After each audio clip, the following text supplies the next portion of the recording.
big misalignment now between values and what we need from people in our organizations versus the systems that we have as hangovers from the past that are preventing us from achieving those people ambitions and people dreams. And by that, I don't just mean the well-being piece of that. That's very important and something a lot of organizations are focusing on, but it's more around helping us to maximize employer capacity so that they can offer the most return for the investment that you make in them as an employee. And at the moment, we're doing a really bad job of that. We're not even close to getting to maximum operational humans within our organizations. And it is actually our organizations themselves that are holding us up. So that's why workplace wellbeing is shifting to human sustainability. I'll talk a little bit about that in a moment.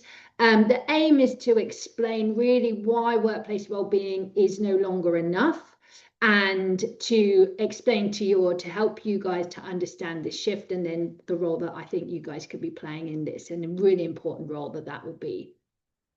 So as I say, the world of work has changed faster than our systems. And what human sustainability does is it shifts the focus from supporting individuals, which is historically where workplace well-being has been sort of sitting. How do we help individuals to cope with the world of work and sometimes the world outside of work? Actually to redesigning or designing a system. Historically, organizations were built for business. They were built for the needs of an organization, for the needs of its business function. And over time, that has become less and less meeting the needs of humans. And as humans drive businesses and business function, we need to have a think about that and shift our organizations to be designed for humans so that they can drive the business. We've kind of got it a little bit the wrong way around at the moment. And this is going to be a massive requirement for us to update L&D and talent models and help organizations to make this shift and then to adapt to this new world. So if this is something that your organization is already kind of aware of, if the phraseology human sustainability is part of your lexicon, then give me a thumbs up on your screens. You can get your emojis at the bottom of the screen. If this is more we're not quite there yet, then give me a thumbs down and we can get a sense of where everybody is in the room. So this is a shift we need to make. Some people are starting it already, some people further along than others, but we are now starting to see follow through of the majority. So the world has changed. And what do I mean by that? Well, if you were imagining the PESTLE model, many of you will have come across the PESTLE model in your degrees, in your work, political, environmental, social, technology, legal, etc. If you think about all of those elements that are external forces acting on our organizations and our people, it's pretty fair to say that everything is changing all at once. And I would even go as far as to say that those changes are bigger than ever and they're happening with a greater sort of degree of frequency than ever. So we're in this huge period of change and turmoil across almost every aspect of our lives. Some of which is very negative and very challenging for people. Other is bringing new opportunities, etc. So it's not all bad, but it's definitely all changing. So turbulence has become the new normal, kind of just having to exist and operate both as individual people, but also within organizations in this kind of very chaotic world where everything's kind of coming at us from different angles all at once. And humans take the strain of that. So as a result of humans having to take the strain of this kind of battering, their expectations are changing and their needs are changing. We pay people a lot of the time now, particularly in the developed world, but in many other parts of the world as well. We now pay people for their thinking skills. rather than their doing skills. So they're not so much making things and manufacturing things as much, although there's obviously still a lot of that happens, but they're thinking, they're solving problems, they are collaborating, they're innovating, they are trying to find ways to cost save or grow new markets. And these are all thinking skills. And so we're now paying people to come into our businesses and think for a living. And we now need to create the conditions where thinking can happen most optimally, so that those advantages of the human condition can come into our businesses and flow very freely through over time, sustainably over time. And so in order to help sort of stabilize this chaotic system that we find ourselves in, learning and development is going to play a huge role to play in that, as I said earlier. So our expectations of work have changed. We've seen that massively since the pandemic. What our kind of judgment, our reputations as organizations is not just about how we treat our customers now, but it's also about the workplace that we create. We see that exploding on things like TikTok and Reddit. How do people expose companies that are not, getting this stuff right, that are depleting their people rather than invigorating them through work? And that's such a false economy, because not only does it possibly create legal and reputational risk for organizations, but it also means that the people that you're paying to do a job can't do that job as well. So we need to help our people to operate far more effectively within our organizations, but that does mean our organizations are going to have to change and catch up.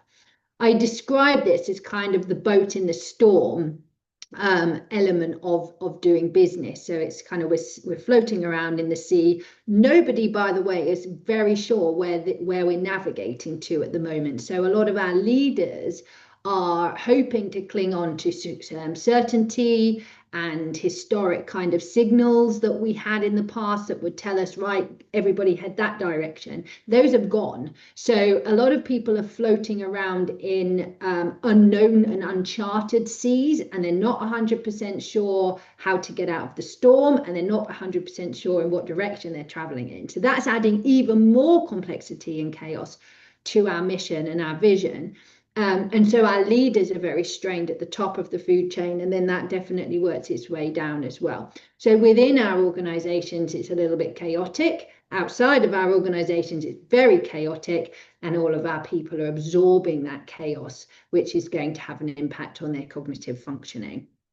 So has workplace well-being reached its limit? Well, workplace well-being initiatives, as I said, were generally and historically designed to help individuals. You as L&D professionals may well have been party to bringing in L&D systems, webinars, things like stress management, time management, even things like more personal things like healthy eating, sleep and nutrition. These types of things were very popular and still are very popular as well-being activities within our organizations. But what those things do is they tend to treat symptoms, not causes. So they tend to say, well, we know that people don't eat very well. We know people aren't sleeping very well. We know people are very stressed. We know people have way too much to fit into a day. So let's teach them how to do all those things better. But unfortunately, that never, ever gets to the root cause of the issues. It never actually stems the flow of people who need these symptoms treating. And so that is essentially just throwing money into a black hole. And as people leave your organization and are replaced, they now need to have all of this training as well. So the suggestion is that we need to stop that approach, or at least to reduce that approach and shift some of our resource to a system design, redesign kind of concept. We also have a problem with measurement in this space. So we've often had very poor quality measurement. We've often had measurement that isn't necessarily looking at the right things. Again, tends to measure things like how many people attended a webinar or a workshop or whatever, but didn't actually look at whether that attendance had any meaningful impact on either the individual or even less so on the business.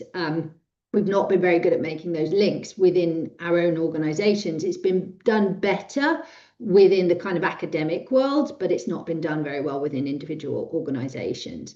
So we have big visibility gaps. We don't actually know the strain that our employees are under. We don't actually understand the impact that that's having on our organizations, and we don't know where to start with fixing it. So this is a big problem with the current approach. And finally, well-being roles, i.e. people who look after well-being in organizations, are typically very disconnected from business performance. So they're I kind of think they're kind of added into the organization as kind of an add-on to the organization rather than a driver of the organization. So it's like a kind of a tangential role rather than a strategically integrated role. And that's a problem, because good, healthy people are strategically strong for businesses. So if we're not even thinking of these roles as strategic roles and they're kind of just add-on nice to have type roles, we're missing out on a profound amount of the strategic value that those roles should be bringing. Then we don't measure things, so we can't prove whether they are or aren't bringing those things to the table. And if they aren't, we need to change the approach. And if they are, we need to know about it so we can continue to invest where it yields the right returns. Hi, Bobby. Hi. Sorry for the interruption. Sure. So, the participants wants to know, is it possible to see the slide in full screen? Is it not on full screen? Sorry, guys. It's full screen on mine. Let me try again here.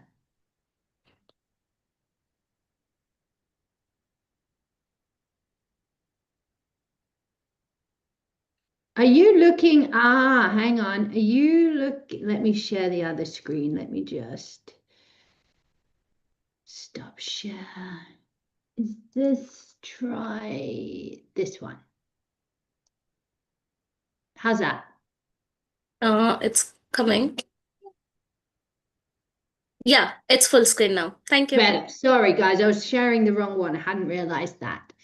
So that's the situation we're at with well-being. It's kind of did a really nice job for a while. It's still valuable. You can still continue to do it. But if it's a choice between continuing with this approach or moving to a human sustainability approach, then the advice is always to move to the more mature and the one that can kind of lift the whole ship rather than lift individuals, and that deals with causation, not symptoms. So that's essentially where we're shifting the movement of well-being to human sustainability.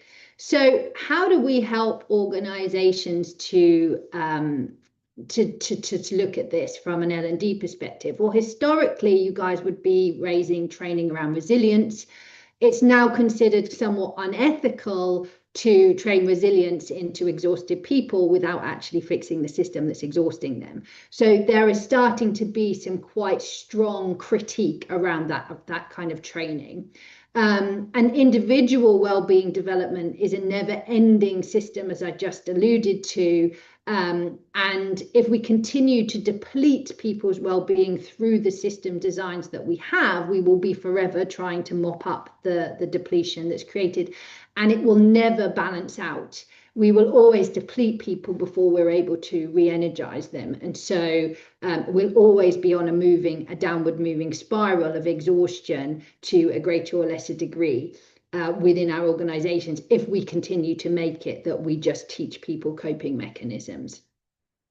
So the shift is we build organizations, we move from building organizations for work and business towards curating them or building them for humans to do great work within them. And if we can make that shift, if we can understand that our organization should be built for people and not business, then the business piece will follow way, way, way easier and for a much lower cost than trying to build an organization for business that depletes people and then spend a load of money improving the people. It's all the wrong way round, basically. And the most progressive organizations have already caught on to this and they're moving in that direction. They had been pre-COVID, a few, but since COVID, we've seen a huge shift there. So human sustainability means to ensure human capacity is optimized, not depleted through work and workplaces. And this requires designing work conditions through which skills, capability, energy, cognition, trust, employability, and culture can thrive over time. So this is about creating conditions. Now, why have I put a picture of lots of people's hands together? Because for a few reasons. This is an entire enterprise mission. It has to exist across all layers of your business. Every individual has to take a degree of responsibility for their own sort of role in that. Every manager, every leader, every department head, etc. Because well-being is, and sort of human health is contagious. I.e., if people show up to work, and interestingly, I was reading an article, the piece of research this morning from Harvard University and Oxford University that found that when leaders, in particular managers, are exhausted, they actually become really micromanaging. They lose empathy, and they generally become less trusting of their staff with fatigue. And that then breeds distrust within their staff and disengagement. So we know that if an individual turns up to the workplace in a suboptimal state, that there will be a downstream impact on the rest of the people that interact with that person on that particular day. So if people are perpetually running on exhaustion, those issues become more and more present in our business. So we can try and teach people to build trust and to have the skills to develop trust in the workplace. That's important. But if they're running on an empty tank, the chances of them being able to have the cognitive ability to deploy that learning is very limited. So our learning piece is undone by the conditions in which people are working or turning up to work. So it's important that we build a community around this topic. Things for you guys to think of. Skills waste rises when exhaustion is high. People don't absorb knowledge, as you know, when they're tired, and they find it very hard to deploy knowledge when they're tired. Top talent leave strained environments. So we're currently having talent wars globally. We know that the very best talent doesn't hang around for long in environments that don't suit them. So if you're looking to retain top talent, we have to create conditions that are really optimal for them. They're catching on, they have access to this knowledge now, and they have access to jobs in organizations that are leading with this stuff that they can go and approach. Innovation and learning collapse under harmful conditions. So we know, for instance, that psychologically unsafe places where people don't feel confident to speak up or are chastised if they make a small mistake, etc. We know that learning cannot happen in the brain simultaneously as that fear factor exists. So we can try and teach people in that state something, but their ability to learn it is severely compromised. So human risk must now be embedded into learning design, capability assessments, and leadership development, because without it, we are at massive disadvantages within our organizations. I often say to people, like, as a business community, if you think about what's been achieved within organizations, I suppose since the turn of the century, but even prior to that, it's really quite remarkable what we have achieved as a business community. We've definitely done some damage along the way. We know about that from environmental issues, but really we've done quite profound things.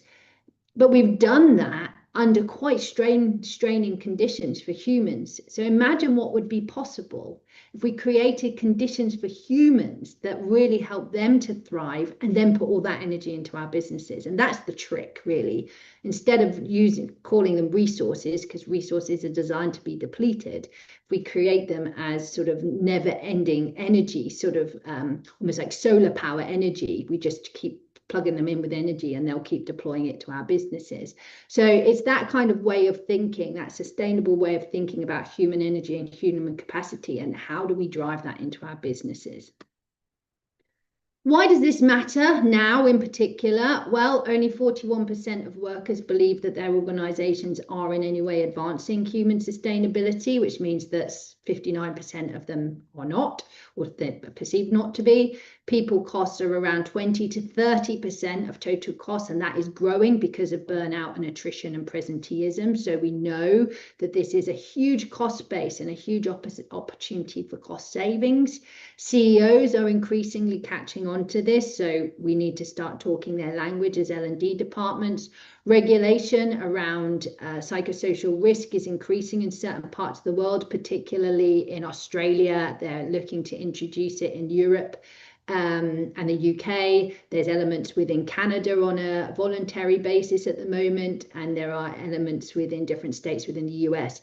I imagine that as that grows and the benefits are reaped by those nations, that others will follow suit as well. PESTLE chaos, so that kind of external chaos is demanding a more resilient workforce, and unfortunately you can't train resilience into a chaotic environment. Yes, to a degree you can help people kind of bounce back, but resilience cannot be taught. It is something that is created by the health and well-being of the individual. So you can try and train some techniques to be more resilient, but if you're starting from a foundation of a weaker person, it doesn't go anywhere anyway. So they have to start with the tank, pretty full to be able to take the knocks that are going to deplete the energy to be able to bounce back. Eventually that tank empties and there is no more resilience left, and that's when you essentially get burnout or severely long sick leave. L&D must evolve from being a training provider to being a strategic enabler of sustainable performance. And I think this is a really exciting move for those of you that have been in the industry and the profession for a while. I feel like we're on a real turning point, because with all of this change and this chaos comes new pastures. We know that from history, that when change happens, yes, it upsets the apple cart and it turns things a bit on its head, and it asks us to readjust to places we're a bit unsure about and navigate to new territory we've never been to. But that opens up opportunity and abundance, and that is 100% what's going to happen here. So really for you guys, it's an opportunity to reposition L&D as kind of just this training element of a business to real strategic driver of business, and to bring this topic to the fore and help your leaders and your managers to understand it. You might start to see the Chief Human Sustainability Officer role emerging. We've already started to see Human Sustainability Officers, not yet in the C-suite. I don't think it'll be long. I think what you'll start to see is what I'm going to call parallel roles. So one of the biggest challenges that we have in this space is that a lot of the strain comes from poor management and leadership. So it's not that it's the intent of the very senior leaders to create a depleting environment, but that the way that then poorly trained or insufficiently trained managers and leaders run their divisions is a depleting sort of practice. So what we're starting to see emerge is what we call the people CEO. So that you have the CEO, that role is becoming unbelievably complex just because of all that chaos happening outside. And unfortunately, so often the thing that gets dropped from the CEO is the people side. So somebody's got to pick that up, and we are starting to see the idea that that's going to be picked up kind of by like a Chief Human Sustainability Officer or a Chief People Officer, where their role will be almost as senior as the CEO, but very much sort of looking after the leadership and the people side of a business, where the CEO might take on the more kind of financial and technical elements of a business. And I expect that we might see that come further down the organization. So we know that very often managers get promoted into managers roles because they're really good at whatever they do technically. They're a great engineer, they're a great teacher, but that doesn't create the automatic conditions to be a great manager or leader. So what we're starting to sort of see sketched out is this idea that departments need technical leads and they need people leads. And historically, that's kind of been the HRBP, business partner, but it's not worked ever so well. So I think we're going to start seeing the sort of job of being a people leader emerging as a job, and almost being that you can be a people leader across all different divisions. You don't have to really have a huge amount of technical knowledge.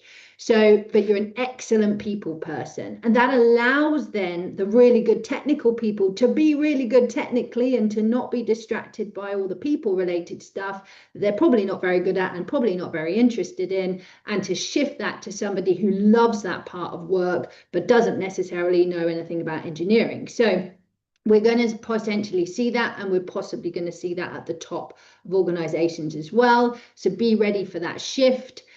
Senior, they're this kind of senior operator shaping human energy, capability, trust, etc. within an organization, and they're accountable for those different elements of a business as they come in. I see L&D as the human sustainability engine. This begins primarily with a managerial capability uplift in that people space. There is such problems in that part of businesses across the board where leaders and managers just do not understand how to lead and manage humans. They know how to lead and manage businesses, and that shift has to change soon, because that is where the cost is being incurred. And it's where this whole space is at most risk.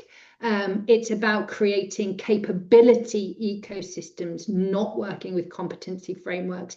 People will move around businesses a lot more than they have. Roles will be much more project-based. They will flow, etc. It won't be so rigid as to say, this is your job role and these are the competencies you need.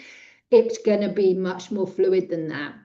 We'll be embedding human performance principles into all learning. So it won't just be that you'll be attending and learning about being a great marketeer. There'll be a human performance element within every single module.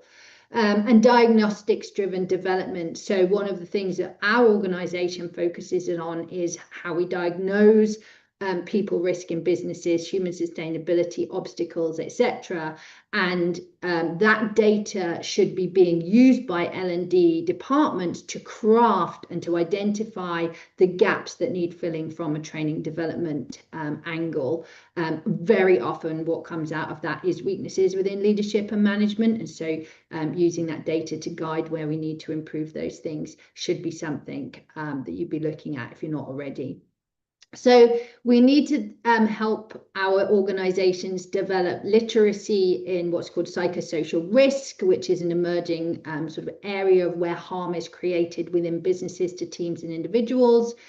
Psychological safety and risk raising within organizations, human sustainability science, data and measurement competence. How do we actually use the data that different systems are giving us?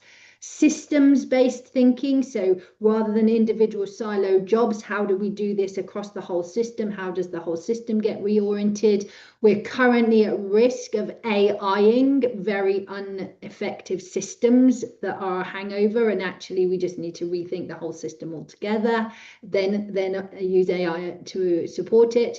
Human-centric leadership and manager capability will be a huge one. Workforce employability and capability flow. So we've kind of lost the loyalty for a lifelong job relationship in the psychological contract of work. So we need to now make sure that all our workforce is constantly employable. That's kind of the trade-off, is we know we can't hire you forever because that's just not a thing anymore, but we're going to make sure that you're really employable wherever you go next. And that's kind of going to be one of the kind of negotiating factors of contracts. And experimentation and piloting. This is an area we are really generally rubbish at in organizations. We don't like to do things without certainty. We're not great at experimentation. We're not very good at accepting failure as a learning area.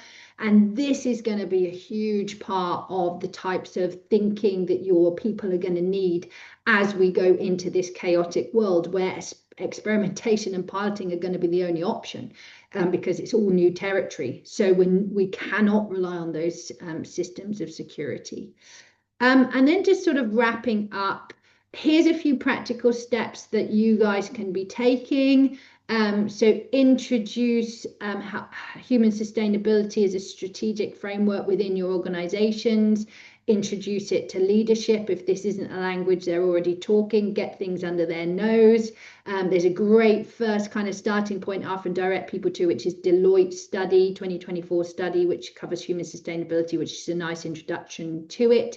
I do a lot of writing on it as well, and I'll give you a link to my articles later.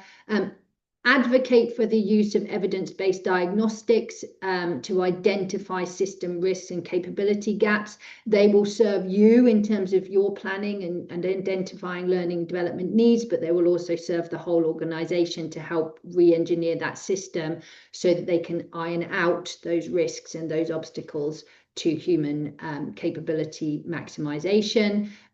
Prioritize anything that's system level, so less focus on individuals and more focus on how do we fix the whole system or get people to fix the whole system. So giving them those experimentation and piloting skills, inviting them to identify and remove friction within systems, having more bottom-up ideas, so it doesn't all have to come from the top. Nearest to where the work is where you want people to be creative and innovative and problem solving. Increasing autonomy and accountability. This is a particular challenge in certain parts of the world, Asia being one of them, a big, large part of the world.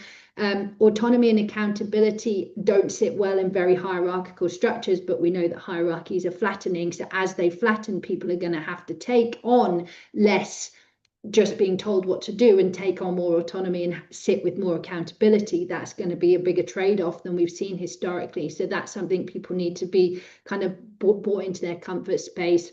And boundary setting, when do I say no? How do I say no? How do we know what to prioritize? When do I put my health and well-being first because I know I'm burning out or I'm heading to a dangerous place? I need to boundary set so that I don't end up in a place where I'm out of the business for a long period of time. And then redesigning leadership and management. So around work design, cognitive load, understanding, trust building, role clarity, or giving people role clarity, real people costs and risks. We've been terrible at identifying what all the cost of this is, and helping to work things at a sustainable pace. We need to get rid of everything's an emergency, everything's a priority, because when everything's a priority and everything's an emergency, nothing is a priority or an emergency. And so we just create a lot of stress and chaos, and a lot of our work ends up on the cutting room floor, and people then feel exhausted, and it hasn't added any value to the business. So getting our leaders and our managers to be much stronger in decision making, in prioritization, in shifting quickly and changing the direction of the ship, and not asking people to constantly do work that ends up wasting time and money. So these 4 steps are where you should really start having a think about what you can do. And then finally, just to introduce us a little bit more, as I said, we have this diagnostic. It might be of interest to some of your organizations, but basically what it does is it works out very precisely where risks are, who they're impacting, how severe they are, and what is causing them. And by risks, I mean evidence-based risks from the research world that we look for in your businesses. It identifies correlations, so moves across psychosocial risk and harm, performance, engagement, satisfaction, and looks for where we can surface those priority improvement areas when we see correlations between those things, what's driving this, what's driving performance, what's holding performance up, etc., etc. It's representative, so we analyze by demographics such as age, role, such as seniority in the business, life context, are they a parent or not, whole range of things, over 30 things that we look at. And this allows us to create risk profiles, identify challenges and needs of different groups, etc., and then pinpoint solutions rather than trying to have the historic one size fits no one methodology. And then confidence. The real beauty of the system that we've created as about advancing human sustainability is it really gives leaders and managers massive visibility on their specific areas of responsibility. It gives them the confidence to act. We offer guidance and support to leaders and managers as part of the results and guidance process so that they can act on the evidence without waiting for some ginormous system to be created at the top of the organization. And they can actually just move things along neatly within their own departments. And they're working on evidence rather than instinct and impulse. And of course, rather than the loudest person shouting the most in their team, which is what tends to get the most attention. And then improvement becomes a shared responsibility because we're no longer waiting on one department to just improve these things. There'll be different areas of the business, from individuals through to department leads through to corporate services, that can all play their part in moving the organization in this direction. So that's available if anyone wants to have a conversation with me. And that gives us some time for some questions. So over to you guys. Happy to take questions. My contact details are there if you want them as well. And shortly before we finish our questions, I will also give you some free stuff that you can subscribe to and join our WhatsApp group. And I'll give you some information on the Deloitte paper as well. So any questions about all of that? Oh, I'm seeing.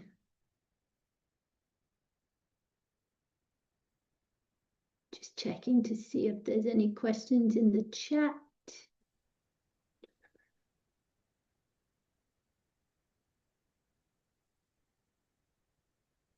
How to address pain points in the organization towards a solution. Here the pain point meant felt based needs in demand of the time.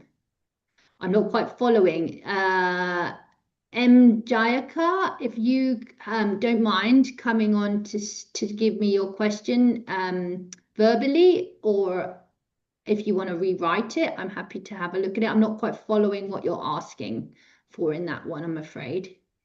Hi, Bobby. First of all, thank you so much for the amazing and insightful sessions. I'm sure our participants have learned a lot. We don't give access of mic to our participants. So let me rephrase this question to you. So the meaning of how to address pain point in an organizations towards solution is the like kind of the organizations who is stuck with the their work culture, that this is the policy, this is going to be the thing. So how to address them, and how to, instead of like thinking like a challenge or thinking like a problem, how to guide them towards the solution.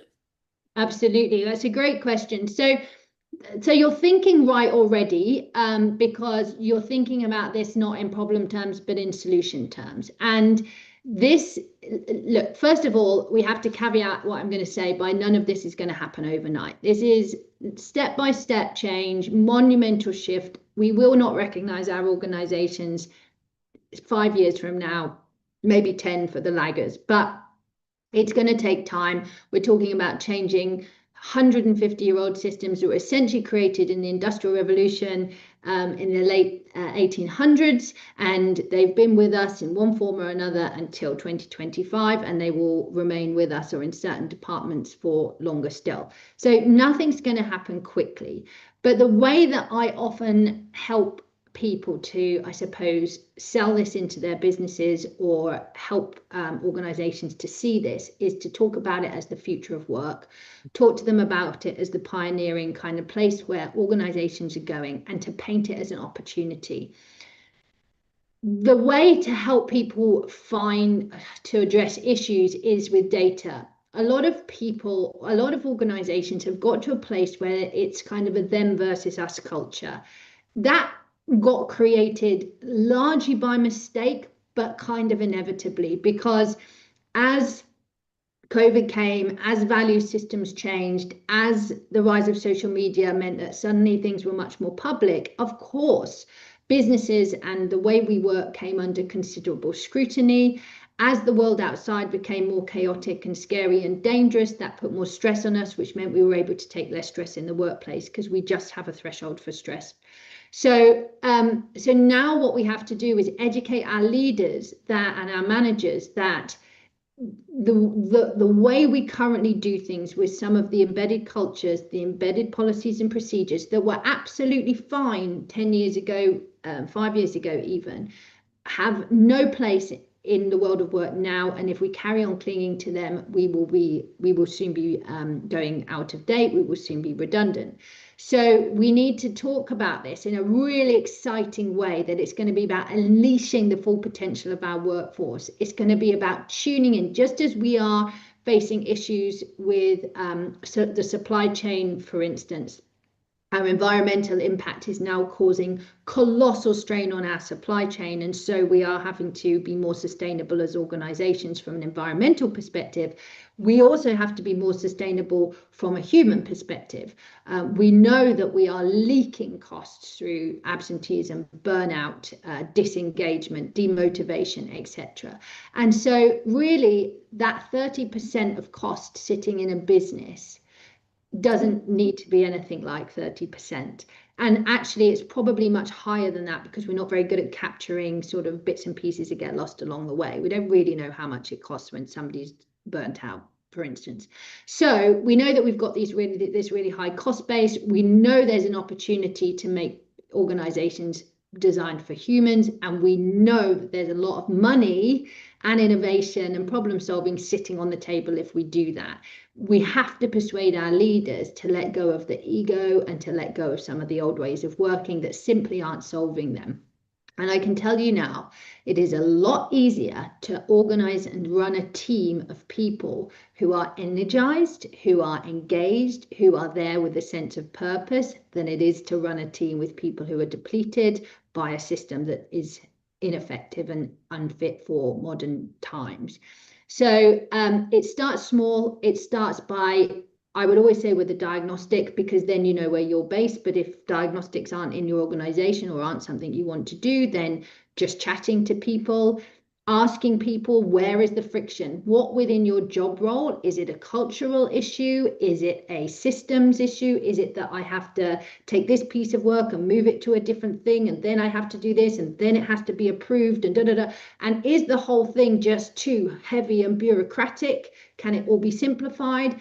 Ask people to remove friction within their own areas of responsibility. We don't have to instruct everything from the top of our organizations. We can empower people to make work better for them within reasonable guardrails. So empowering your bottom-up mentality, increasing experimentation and piloting, explaining to your leadership that A, this is the way the world is going. So we'd better follow, but B, there is huge opportunity in not just being a follower, but being an early adopter. So hopefully I've kind of answered that questions on multiple levels for you. Thank you so much for those detailed and thoughtful answer, Bobby. So the next question we have from Vikas, that how do we build learning system that enhance human capability, not just productivity? Any practical experience can share with us. So could you please any practical experience share? Yeah, absolutely. I mean, look, it's so multifaceted, just as the human condition is very complicated and complex. So we have to take account of all of that in the way that we design our systems, design our cultures, design our ways of working. And understanding humans is the key to it, really, is the beginning of it. So we have to create environments where cognition, if you are paying people to think, then you have to create the conditions for thinking, which neurologically requires a certain amount of rest and restoration. So rest, as in sleep, is important. Yes, we need to make sure people have enough time for sleep, but what we also call restoration, so awake rest, is also very, very important. So how are we creating the conditions for awake rest? Are people expected to be in the office for 16 hours a day, or 10 hours a day, or 12 hours a day? Are they being sent emails all over the show at different times of night and being expected to answer them? When does that brain get its time to just process what's happened in the last day, reconfigure all of that and bring it as new knowledge to tomorrow. If we never allow the brain to do that functioning, or we impair its ability to do that functioning, people will never be able to show up optimally. And so that's one of the things that we have to think about, is how do we structure time? How much autonomy do we give to people over their time? This is why you're seeing such a massive debate on the return to office mandates, because people are saying, or employers are saying, okay, I don't want to be lonely all the time, because it's also bad for my cognition and my ways of thinking. So I don't want to be on my own in my house all day, every day. For a lot of people, I want that balance of being able to mix and have exciting conversations and achieve things together and collaborate. But I also do need that time where it's just good quality thinking time, where I can step away for 30 minutes and have a cup of tea and have a rest, and then come back to it and not be judged for that walk away from my desk. And that's kind of what people have when they work in more private environments. We have to decouple the idea that time equals value. Time does not equal value, because at a certain point on the bell curve of time, value decreases very rapidly. So you reach a point at which cognition and performance are at the peak, and then after that amount of time, it falls off the curve. So as long as we continue to believe that more time equals more value, we actually just deplete value in our businesses after a certain point. So instead, we have to restructure the way that we measure people, not with how long their bottom is sat on that chair or how long they're logged into the system, but the value of the work that they are producing in the time that they are sat on that chair. And if they are sat on that chair for 6 really high cognition, high focus hours a day, they will get way more valuable work done than if they are sat there for 10 or 12 hours a day thinking, when am I going home? How do I get out of this place? Why am I still sat here when I've got nothing to do? I'm so bored, and all of that thinking, because you can only have one thought at a time. Every time a person is thinking about anything other than the thing that they're supposed to be doing, they're not doing the thing they're supposed to be doing. So the longer we keep people in places they don't want to be, the more the brain is doing that thinking and not doing good quality thinking. So we have to get people into a frame of mind where coming to work or doing work isn't a chore as much. Even if it's a job that isn't particularly enjoyable, isn't particularly taxing, could be quite repetitive. If the environment that they do that job in is really human-centric, they will do it so much better and with so much more joy in their hearts, and will produce such better results for the organization. But we do have to move away from the idea of time as the measure. And then we have to think about office design. So, and creating environments. And by office design, I don't simply mean like the physicality of an office, although that's very important. I mean, how do we set up our learning zones? How do we set up our meeting zones? How do we set up collaboration spaces? How are we setting up desk spaces, standing desks, sitting desks, all of these kind of things? So there's those practical elements as well. From a learning and development perspective, I think it's going to be really about helping people to progress, and not necessarily linearly. It used to be the case that you would get this job, then this hierarchy. And basically what happened was we kept having to create layers of hierarchy for people who've been there for a certain amount of time to progress into. We created 9 layers of hierarchy and then created a bottleneck at the top. That was bad for everybody. So now we're seeing the flattening of that hierarchy.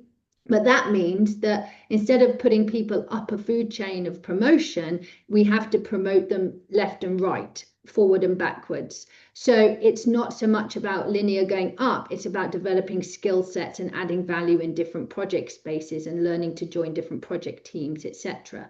So there's going to have to be a different way of thinking about how I bring value to an organization and how I get to stretch and learn and grow as an individual, when that growth doesn't immediately look like now you're a manager, now you're a senior manager, now you're a junior vice, whatever it is.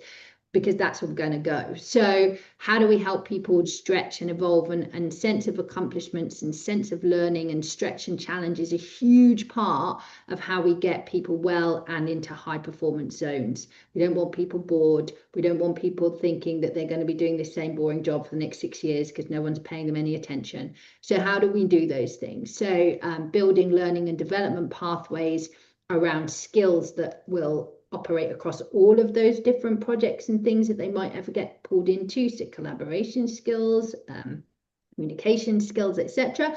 But then, the different technical elements of where they may or may not get pulled into as well. Thank you so much for those amazing and insightful answer. So, participant, I really apologize that we are not able to take more question as we are running out of the time. So we'll take the last question, but I will share Bobby's LinkedIn ID into the chat box so that you can also connect with her directly. If you need any guidance or any consultation, I'm sure she would be happy to help you out, right, Bobby? Certainly.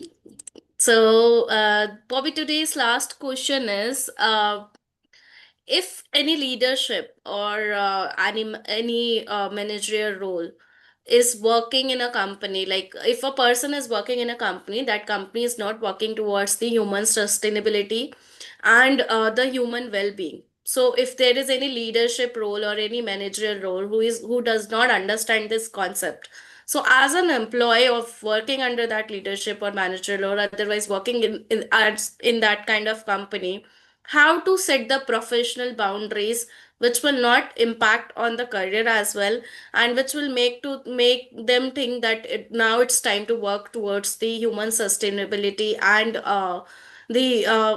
human well-being. Sure. Okay, so you're talking about influencing up, I think, but also how do you kind of live this philosophy, or how do you, because one of the challenges that people face in this space, right, and particularly kind of the layer or two under the most senior managers in an organization, they are often chomping at the bit to get ahead in this space. There's two reasons for that. There's three actually. One, they're generally younger. So there tend to be millennials or older Gen Zers, and just the very philosophy of that age group is a bit more human centric, which is as a result of the upbringing and the world that they were born into. So they're already kind of feeling like, this is a place that I want to play in. This is a space that feels comfortable for me.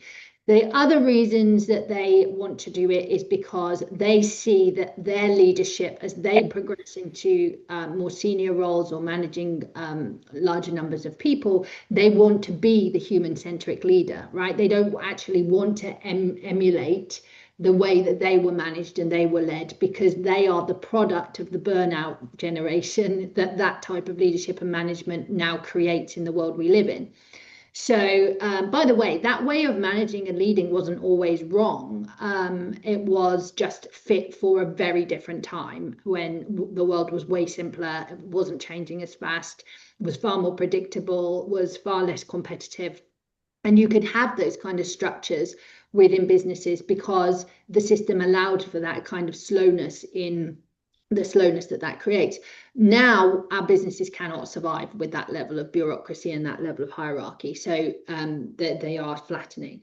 So it's not to say it was wrong, it just doesn't really fit anymore. So you're now sitting there as sort of maybe a 25 to 50-year-old going, I don't want to do that, and I know it's not going to fit. And also, but you maybe got people above you that are still very much wedded to that system. And also there's an element of moralistically being the right thing to do, but also performance-wise, you can see that there's an opportunity here to develop the business or your role in a way that's going to help you maybe get out of this organization and into one that's a little bit more human sustainability centric. So there's a lot of motivations why people at an individual level really like this stuff and want to play in that space. But they are very fearful. They do not have the psychological safety, which is a big problem, to necessarily start being a little bit of an avant-garde crazy leader that, steps out of the old ways. So I'd say there's two things you need to do. First of all, you need to start thinking about how do you show up at work. Nobody is going to criticize you if you just show up as a really human leader. There might be some people who say, oh, that isn't the way to lead, but you have a degree of autonomy to say, well, that's fine, but I'm going to choose to lead this way. And and let the results speak for themselves. So you personally can start to jump on the bandwagon in your leadership style, in your management style. And even if you're not a leader or manager, just how you show up as an employee, how do you help other people to thrive? How do you bring stuff into the discussion? And then when it comes to influencing up, again, I would definitely position this as an opportunity rather than as a like you're rubbish, I've got to fix you. Rather, a lot of historic leadership is very ego driven, so let's play with that we know that that's the case. So ego-driven leadership wants to be ahead of the curve, wants to be pioneering, but often is a little bit scared of that. So how can you present this stuff? Well, I would be doing it very gently. I would be saying, can I have a coffee with you? I've attended this really interesting webinar. I've now gone and done some reading. I think there's a huge opportunity for us as an organization to kind of be moving in this direction. It seems to be the way the world is going. I wanted to put it on your lap so that you could kind of like suss it out. Here's a couple of things. I've written you a summary of this long article, that kind of thing. So be the person that nudges but doesn't push too hard, because this is a big leap for people and we really are still only at that kind of early adopters phase on the bell curve. So it will over time, just as workplace wellbeing did. Find me a HR conference today that doesn't have workplace wellbeing on there somewhere in the agenda or the entire agenda. This will happen the same and people will follow the same. But you may be working in an organization that are laggers, late adopters, etc., and you may have to make a choice of how you operate yourself within that and whether or not you want to stay there. There is no easy answer to it because different people are motivated by different things. You may also find that at certain organizations, there's literally an entire wealth of people who are thinking exactly like you, who it might not just be about influencing up, it might be about influencing sideways, in which case you can start to gather a bit of a group together. Initially, just, those coffee conversations. What does this look like for us? Where are we getting it right or wrong? How could we improve? Maybe approaching your L&D department, which obviously you guys are from, but if not, then, I want to evolve my skills in this space. I want to be at the front foot of this. I want to bring more value to my role. So they're the sorts of things that you could be looking to go on developmental courses around this stuff. So yeah, look, there's no easy answer. And I don't, unfortunately, if I had the magic bullet that said, I just give this to every leader and they go, oh, and they fall over and they go, yeah, I want to adopt this, then I'd be a very wealthy lady indeed. But it takes a lot of time and change is always resisted. The human psyche doesn't like change very much. They see it as a threat. So instead, we have to position it not as a threat, but as an opportunity, as a thing that's exciting, as a thing that's really, really going to lift the organization from where it is to its next phase.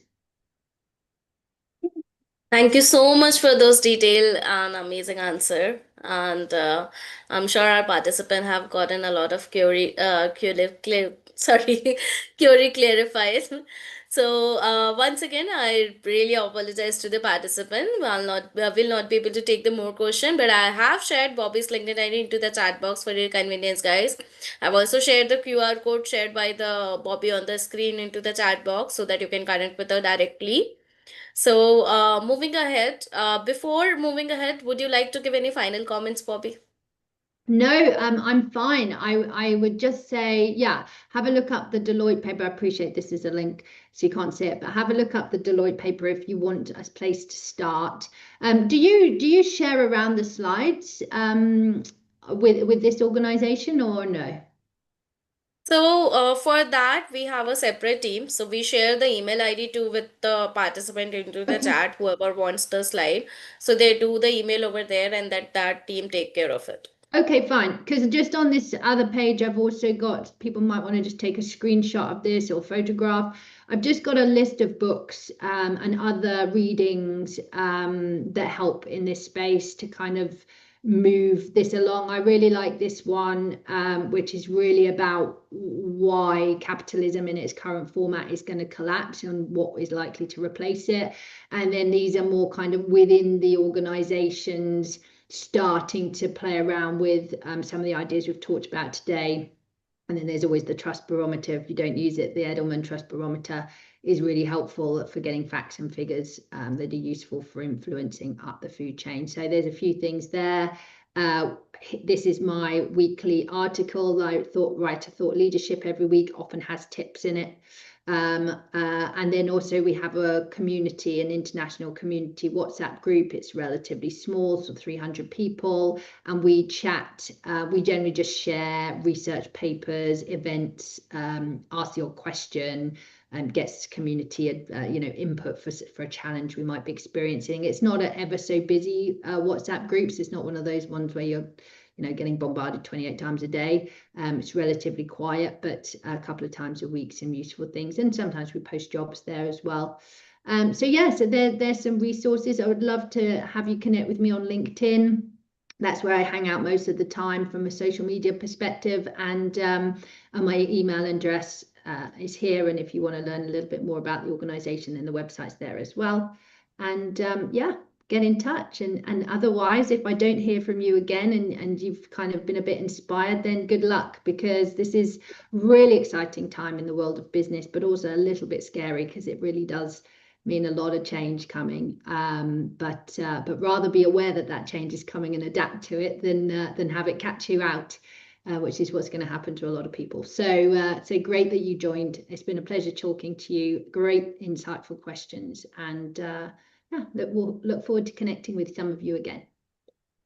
Thank you so much once again, Bobby, for the amazing and very good session, very excellent and insightful session. So we are very honored to have you as our today. And we'll be looking forward to having you in the session for future session as well. So we'll definitely connect, and our participant will also definitely connect with you once again. So now it's time to move ahead to the next part of the event. So just allow me a minute to share my screen. So, participant, if you guys are ready to take the certification into the learning and development, so now it's available on our website, and we are giving a complimentary coupon code to all of our participants, which will give you a 20% off. I'm sharing the coupon code link into the chat box for your convenience so that you don't miss out. But this offer is for a very limited time of period. Make sure you're taking the advantage of it. So, if you're ready for a certification, go onto our website, check the certification, put the coupon code, and get the 20% off. And I have actually started in the last few of webinars about this tool that we have launched, utility tool. And I've already started getting a lot of positive DMs from our participant on LinkedIn, otherwise on our group, that they are finding this tool very helpful for their job hunting journey, because the main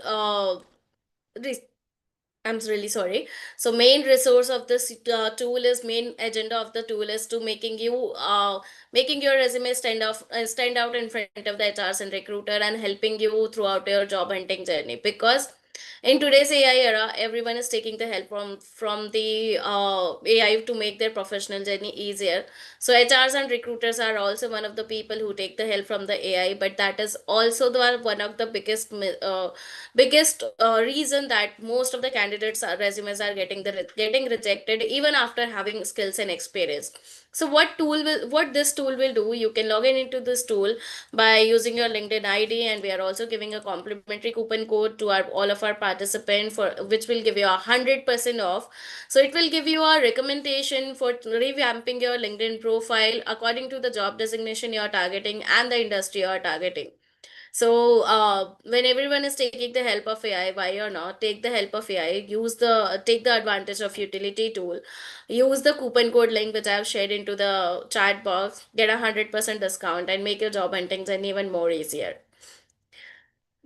And tomorrow we are going to have session of Dr. Sabrana, Uh, Dr. Sabrana is a PhD, MIT and CIT, and she's also a digital health strategic leadership, problem solving, transformation, and adoption public speaker at consulting. And she is going to lead the session at coaching as catalyst, empowering leaders and team through learning and development at the same time. So I'm hoping to see you all there as well. And apart from that, I am also hosting one more sessions at the like first webinar of today, that is AI implementation series. So this is especially designed for managers and professionals like you, so that you can not just learn but you can also apply what you take away. And this is going to be at 7:30 a.m. Central, 9:30 p.m. Singapore, and 7 p.m. Indian timing.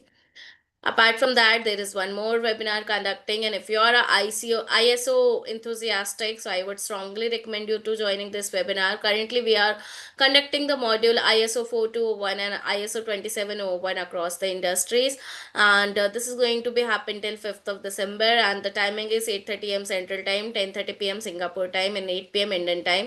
And the same timing is going to be for learning and development, that is 9:30 a.m. Central Time, 10:30 p.m. Singapore time, and 9 p.m. Indian timing. So now it's time to celebrate our referral champion. We have Bhanu Durgesh, API, and Avinash Kumar. Special thanks to all three of you for helping us simplify our initiative and reach it to the wider global audience. Keep the momentum going.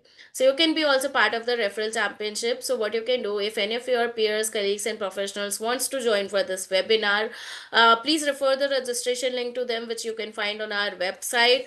And every referral will earn you a point. So if, once you hit a 50 point, you will be able to get a free gift certification voucher worth $400. And if you want to be joined with us for any of as a speaker for any of the learning capsule webinar and podcast, please reach out to us at pratibha@gsdccouncil.org. These are all of the platforms where you can connect with us, our LinkedIn, our website, our WhatsApp group. Also, we would love to know your feedback. We would love to know your session key takeaways, learning outcomes. I have shared all of the platforms link, and on to also the platform link where you can drop the suggestions and feedbacks of reviews.io. So go there, drop a feedback, drop a suggestions. Let us know how you guys are feeling after connecting with us, because your feedback and suggestion will help us to improve so we can make your learning journey even more engaging, dynamic, and insightful. And please do connect with all of the platform so that you can be stay updated regarding our upcoming events, trends, and everything. And before just a minute. Okay, Bobby, by the way, ISO 4 stations that focus on physics, safety, and psychology risks for organizations like to have ISO. Thank you so much for this thoughtful comment, Bobby. So it's time to come to an event. Thank you so much once again, Bobby, for the amazing and insightful sessions. We very love to have you over here, and we are looking forward to having in the future sessions as well. And thank you so much to all of the participants for joining into our learning journey. And I hope to see you all tomorrow as well. Till then, keep learning, keep energizing. Have a good day, good night, good evening, good morning, wherever you are.